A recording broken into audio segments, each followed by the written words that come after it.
Karen stood in the crowded plaza outside Buckingham Palace. Her phone raised high to capture the perfect shot of the royal guards. The morning sun cast long shadows across the courtyard, and tourists jostled for position behind the iron gates. She had traveled all the way from Ohio to London for this moment. Her first international trip in 15 years, at 43 years old, Karen had always been the type to push boundaries. Her friends back home called her bold, though her ex-husband had used different words. She squeezed through the crowd, ignoring the annoyed looks from other tourists. The guards stood motionless in their red tunics and towering bearskin hats, rifles held firmly at their sides. Karen had seen videos online of tourists trying to make the guards react, and she wanted her own viral moment. She stepped closer to the barriers, then noticed something that made her heart race. One of the guards had placed his rifle against the wall while adjusting his uniform. It was only a few feet away, leaning there unattended for just a moment. The guard's back was turned as he spoke quietly with another officer. Without thinking, Karen ducked under the barrier. Her sneakers scraped against the cobblestones as she rushed forward. The crowd gasped behind her. She reached out and grabbed the rifle, feeling its cold metal weight in her hands. For a split second, triumph flooded through her. She had actually done it. She turned toward the crowd with a wild grin, ready to pose for the ultimate photograph. But the moment her fingers wrapped around the weapon, everything changed. The guard spun around with lightning speed, his face no longer the calm mask she had seen from a distance. His eyes were sharp and dangerous. 3 other guards converged on her position within seconds, their boots thundering against the ground. Karen's smile froze on her face as she realized what she had done. The rifle suddenly felt impossibly heavy in her trembling hands. Tourists were screaming and backing away. Parents covered their children's eyes. Someone shouted about calling the police. Karen tried to set the rifle down, but her hands were shaking so badly she nearly dropped it. The guards surrounded her now, their expressions stone-cold and professional. But she could see the intensity in their eyes. One guard spoke into his radio with urgent, clipped words she could barely understand through her panic. Another kept his hand near his sidearm, watching her every movement. The guard whose rifle she had taken stepped forward, his voice low and commanding. He told her not to move, to keep her hands visible, to stay exactly where she was. Karen felt tears starting to blur her vision as the reality of her situation crashed down on her like a wave. Within minutes, police vehicles surrounded the palace gates. Karen stood frozen in place, still holding the rifle, as officers in tactical gear rushed into the courtyard. The tourists had been pushed back to a safe distance, and she could see dozens of phones pointed at her, recording every moment of her humiliation. This was going to be on the news. This was going to be everywhere. A senior officer approached slowly, his hands raised in a calming gesture. He spoke to her in a steady voice, asking her to carefully place the weapon on the ground. Karen tried to respond, but her throat was so tight that only a small squeak came out. She nodded frantically and began to lower the rifle, moving as slowly as she could to show she meant no harm. Her legs felt like jelly beneath her. As soon as the rifle touched the ground, 2 officers moved in and secured it. Others grabbed Karen's arms and turned her around, pressing her against the palace wall. She felt handcuffs snap around her wrists with a metallic click that seemed to echo in her ears.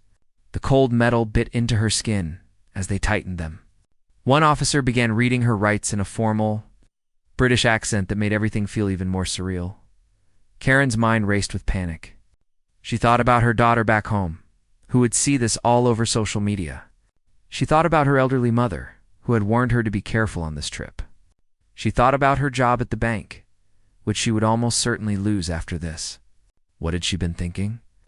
Why had she done something so monumentally stupid? They led her away from the palace through a side gate she had not noticed before. The crowd watched in silence now, the earlier excitement replaced by uncomfortable tension. A few people shook their heads in disapproval. Karen kept her eyes on the ground, unable to bear their judging stares. Her vacation outfit, a bright yellow cardigan and jeans, now felt like a costume marking her as a foolish tourist who had gone too far. Inside the police van, Karen sat on a hard metal bench, her hands still cuffed behind her back. 2 officers sat across from her, watching her carefully. One of them asked if she understood the seriousness of what she had done. Karen nodded, tears now streaming freely down her face. She tried to explain that it was just supposed to be a joke. It's just a funny photo, but the words sounded pathetic even to her own ears. The officer's expression did not change. He simply said they would discuss everything at the station. The police station was nothing like the ones Karen had seen in movies. It was cold, bureaucratic, and intimidating in its ordinariness. Fluorescent lights hummed overhead as she was processed, fingerprinted, and photographed. Damn! Each step made her situation feel more real and more terrifying. The officers were polite but distant, treating her like a serious security threat rather than a middle-aged tourist who had made a terrible mistake in the interrogation room. Karen sat across from Detective Inspector Morrison, a woman in her 50s with sharp eyes and an expression that revealed nothing. Morrison set a folder on the table between them and folded her hands. She asked Karen to explain, in her own words, what had happened at the palace. Karen's voice shook as she recounted the story, knowing how ridiculous it sounded. She had seen people on social media getting close to the guards. She had wanted her own memorable moment. She had not thought about the consequences. Morrison listened without interrupting, occasionally making notes on a pad of paper. When Karen finished, the detective leaned back in her chair. She explained that what Karen had done was not just illegal, but potentially catastrophic. The royal guards were armed military personnel responsible for protecting the royal family. Taking a weapon from a guard could be interpreted as an attempt to harm the monarchy or as a terrorist act. Karen's face went white as she heard the word terrorist. The detective continued, explaining that in the current security climate, any breach involving weapons was taken with extreme seriousness. Karen could face charges, including theft, trespassing on protected grounds, and threatening national security. Each charge carried potential prison time. Morrison's words felt like physical blows. Karen had never even gotten a speeding ticket back home. No, she was facing years in a British prison for a moment of stupidity. Karen begged the detective to understand that she had meant no harm. She was just a tourist who had made an incredibly poor decision. She had a daughter, a life, a job back home. She started sobbing, her body shaking with the force of her panic. Morrison pushed a box of tissues across the table, but her expression remained neutral. She said that intent mattered, but so did action. Karen had committed a serious offense, regardless of her motivations. After what felt like hours, Morrison left the room. Karen sat alone under the harsh lights, staring at her reflection in the one-way mirror. She looked like a stranger to herself. Her makeup was smeared from crying, her hair was a mess, and her eyes were red and swollen. She wondered if this was how her life would end, locked away in a foreign country, becoming a cautionary tale about stupid tourists. The silence in the room was deafening, broken only by the ticking of a clock on the wall that seemed to move impossibly slowly. Hours passed before anyone returned. Karen had lost track of time in the windowless room. When the door finally opened, it was not Detective Morrison but a different man, older, wearing a formal suit. He introduced himself as someone from the Home Office, the government department handling security matters. His presence made Karen's stomach drop even further. This was escalating beyond a simple police matter. The official sat down and opened his own briefing folder. He reviewed the facts with clinical precision. The incident had been recorded by multiple security cameras and dozens of civilian phones. The footage was already spreading across social media platforms. News outlets were picking up the story. The palace security team was conducting a full review of their procedures. Karen's actions had exposed a vulnerability in their system, and they were taking it very seriously. He asked Karen detailed questions about her background. Where did she work? Who did she associate with? Had she planned this in advance? Karen answered truthfully, explaining that she worked at a small bank in Ohio, that she had no criminal record, that she had never been politically active or extremist in any way. She was just an ordinary person who had done something extraordinarily stupid. The official made notes but showed no reaction to her answers. Then came the question that terrified her most. He asked if she understood that the British government had the authority to classify her as a security risk. If they did so, she could be detained indefinitely while they investigated. She might not be allowed to contact anyone, not even the American embassy, for days or weeks. Karen felt the room spinning around her. She had thought the worst that could happen was deportation. Now she was learning she could simply disappear into the system. The official closed his folder and studied her face for a long moment. He said that her case was unusual. Most security breaches at royal sites involve people with clear political motives or mental health issues. Karen appeared to be neither. She was simply reckless and foolish. That distinction might work in her favor, but it was not a guarantee. A committee would review her case and decide how to proceed. Until then, she would remain in custody. Karen was moved to a holding cell, small space with a metal bed, a toilet, and nothing else. The door clanged shut behind her with a finality that made her knees buckle. She collapsed onto the bed and curled into a ball. Through the small window in the door, she could see other cells, other people waiting for their own fates to be decided. She had become one of them, a prisoner far from home, with no idea if she would ever see her family again. The reality of her situation settled over her like a suffocating blanket. 2 days passed in the cell. Karen was given basic meals and allowed to use a phone for one brief call. She contacted her daughter Jessica, who was horrified by the news. Jessica had already seen the videos online. Everyone had seen them. Karen was becoming infamous, a symbol of entitled tourist behavior.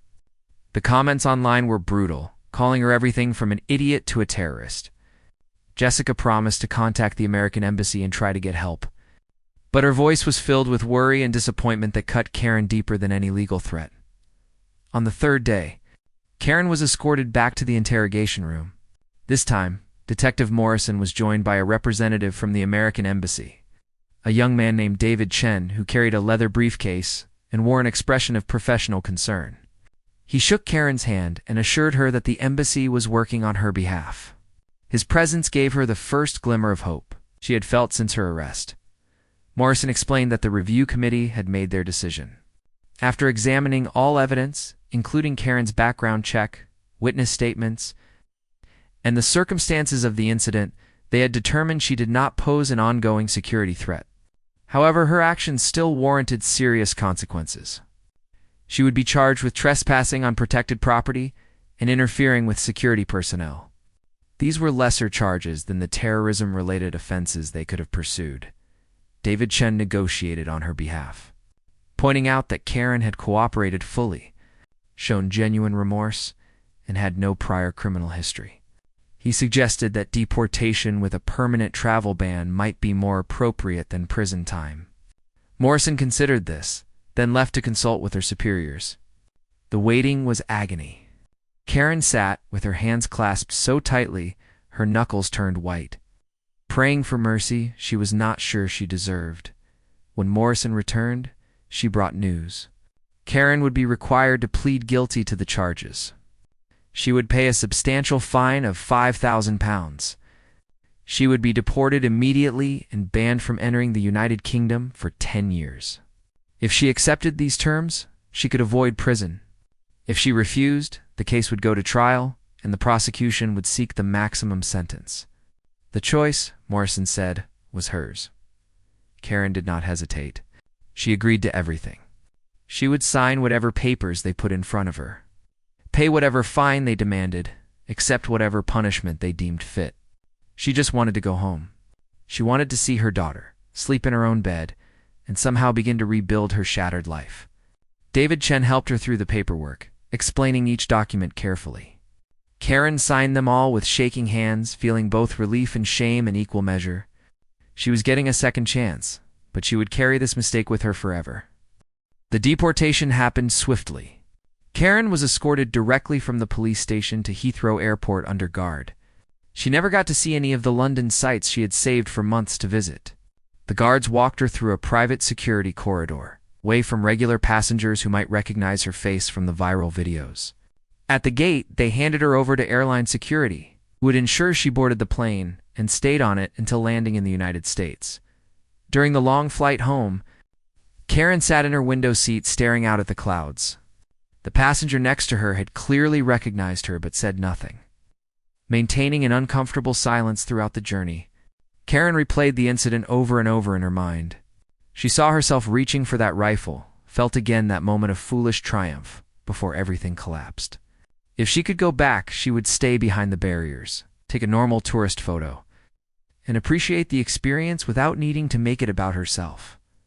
Landing in Ohio felt surreal. Jessica was waiting for her at arrivals, along with Karen's mother. They hugged her tightly, relief and frustration mixed in their embraces. Her mother cried and scolded her at the same time. Jessica just held her, saying she was glad Karen was home safe. The drive back was quiet, filled with everything they were not saying. Karen knew her relationships had been damaged by this. Trust had been broken in ways that would take years to repair. The aftermath was brutal. Karen's face had been plastered across news sites and social media. She lost her job at the bank, with management citing the negative publicity and breach of trust.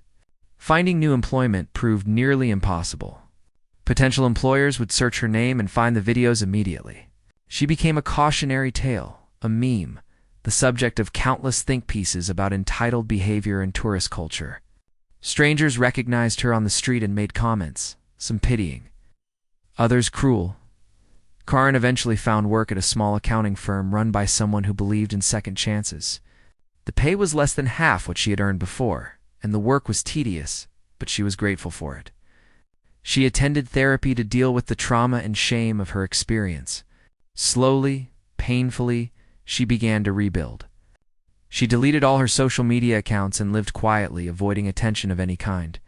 The woman who had once craved viral fame now wanted only to be invisible. Years later, Karen would reflect on those terrible 3 days as the moment her life divided into before and after.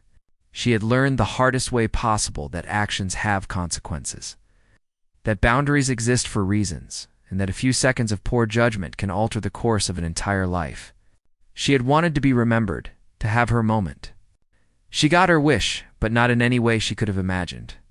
The lesson was carved into her soul now, permanent and painful. She had reached for something that was never meant to be hers. In taking it, she had lost parts of herself she would never fully recover. But she had survived, and she had learned, and perhaps that would have to be enough.